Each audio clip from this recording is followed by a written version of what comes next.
Hi, church family. My name is William Lucas. I'm the senior pastor here at First United Methodist Church in Mont Belvieu, Texas.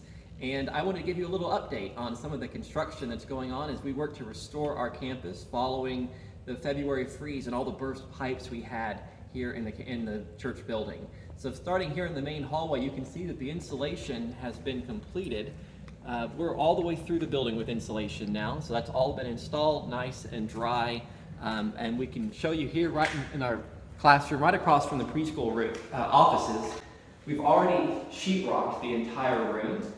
So this room is all walled in now, and we've made some amazing progress. No longer can we see from front to back of the building through the studs and everything. Now there is insulation and drywall, and we'll be good to go here in a few more of these classrooms in the next couple days as more and more drywall gets put up.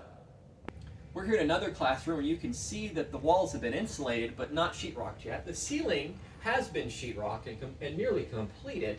If this had been sheetrocked earlier in the week, it would now be ruined. It would have fallen in because we found another leak right above where I'm standing coming from our roof that was damaged last year. That's continuing to plague some of our restoration progress here inside the building from the winter storm.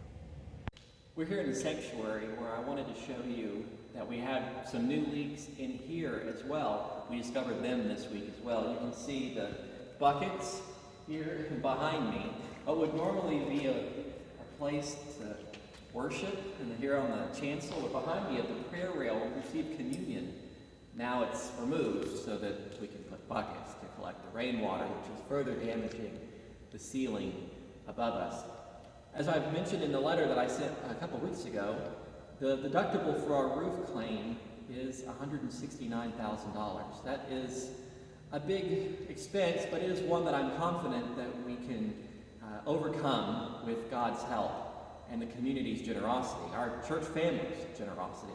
That roof is going to continue to put in jeopardy the work that we're doing inside to restore our campus, to make it that beautiful place where we can welcome our preschoolers, where we can welcome visitors to our church to worship on Sundays, where we can host small groups and community groups, where we can grow in faith together. All that is put in jeopardy because of the roof.